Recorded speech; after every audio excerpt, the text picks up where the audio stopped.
एक तरफ विपक्षी गठबंधन इंडिया का जमावड़ा मुंबई में मोदी सरकार के खिलाफ ताल ठोक रहा था और दूसरी तरफ सरकार ने एक देश एक चुनाव पर अपनी मंशा साफ कर दी।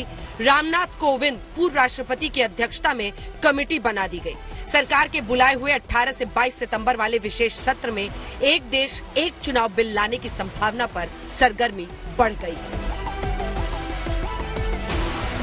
वन नेशन वन इलेक्शन का जो कमेटी रचा दिया है, आप सब देखा है, कमेटी का रिपोर्ट आएगा, उसके बारे में चर्चा विमर्श होगा। तो हम तो ये नहीं कहे कल से ये जारी होगा, ये तो हमने थोड़ी कहा है। तो चर्चा तो होना चाहिए, विमर्श होना चाहिए। अरे स्पेशल सेशन मणिपुर जल रहा था तो आपने नहीं बुलाया, कोविड के वक्त नहीं बुलाया, जब अब चाइना अपनी जमीन हड़प कर ले रही है, कब्जा कर लिए, उसके लिए नहीं बुलाया। तो ये देश चलाने की रीत नहीं है, ये आहिस्ता आहिस्ता डिक्टेटरशिप की तरफ जा रहे हैं। विपक्षी गठबंधन कह रहा है कई सालों तक लूट की, अब सिलेंडर की कीमत घटाकर छूट दे रहे हैं, हम बेरोजगारी महंगाई के खिलाफ लड़ेंगे। बीजेपी हुंकार भर ही चुकी है कि हम भ्रष्टाचार, परिवारवाद और तुष्टीकरण को देश से भगाकर ही दम लेंगे। ये बात भी सच है कि जैसे जैसे हम करीब आते जा रहे हैं, एक कदम आगे बढ़ते जा रहे हैं, तो इंडिया के विरोधी दल में घबराहट हो रही है। और हम सारे लोगों ने तय किया है कि आने वाले चुनाव में हम तानाशाही के खिलाफ लड़ेंगे। अब तो हम यही चाहते हैं कि अब तेजी से काम हो। तो आज ही तय कर लिया है लोगों ने कि अब तेजी से हम लोग अभी से शुरू कर देंगे। अब कोई ठिकाना नहीं है, चुनाव समय के पहले भी हो सकता है, कोई ठीक नहीं है, इसलिए हम लोगों को भी तो अलर्ट रहना पड़ेगा।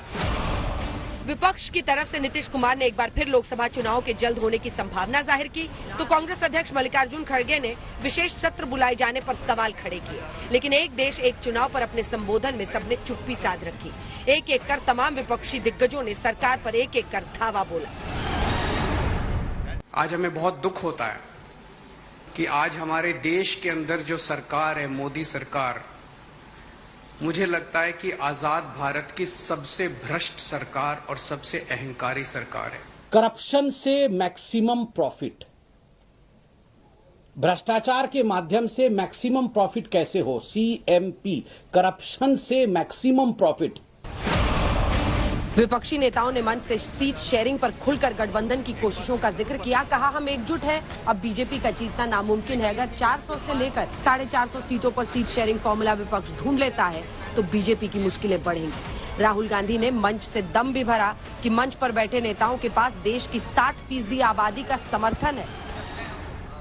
A coordination committee and committees under that committee, and the second step is a decision that we will expedite all seat sharing discussions and decisions. सभी लोगों को अकोमोडेट करके आगे सीट शेयरिंग अब शुरू होगा, सीट शेयरिंग। और सीट शेयरिंग में हम लोग सब लोग सफल होंगे, कोई दिक्कत कठिनाई नहीं होगी, कहीं कोई हर्डल नहीं होगा। तो सब मिल करके और सारा अच्छा काम कर रहे हैं, तो सबको लेकर के आगे बढ़ाना है।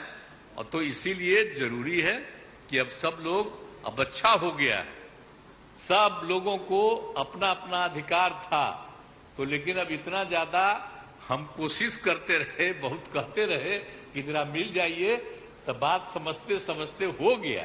किसी ने सीट शेयरिंग करवाने की जिम्मेदारी ली है, किसी ने मीडिया की जिम्मेदारी ली है। मुझे पूरी उम्मीद है कि आने वाले समय के अंदर पूरा भारत इकट्ठा होगा और इस अहंकारी, भ्रष्टाचारी, तानाशाही सरकार का पतन का कारण बनेगा। जब लालू यादव की बारी आई, उन्होंने इसरो के वैज्ञानिकों से कहा कि मोदी को सूरज तक ले जाएं और जनधन खाते पर भी सरकार को घेरा। हम एक नहीं थे, एक मंच पर एक उम्मीदवार खड़ा नहीं होते थे, उसका खमियाजा देश को भुगतना पड़ा। आपको क्या लगता है कि लालू जी बैठ के वहां चिंतन करेंगे देश में किस प्रकार से विकास हो? आपको क्या लगता है लालू प्रसाद यादव जी बैठ के वहां पर चिंतन करेंगे कि देश में चमचमाती सड़कें बने? कदाचित नहीं, वो केवल चिंतन करेंगे हमार दुईगो बबुआ का की होई। बीते दिन भी इंडिया गठबंधन की तीसरी बैठक पर बीजेपी ने धावा बोला था। विपक्ष ने कहा था सरकार डर गई है।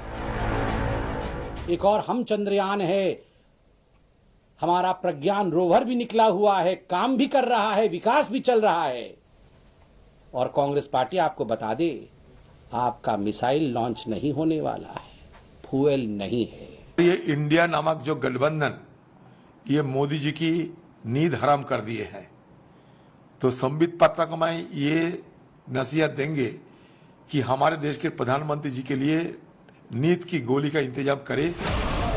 दिल्ली और मुंबई सियासी सरगर्मी से सुलग रहे हैं। दिल्ली में एक देश एक चुनाव पर हलचल तेज है। मुंबई में विपक्ष एकजुट होकर 24 में मोदी को परास्त करने के प्लान को आकार दे रहा है।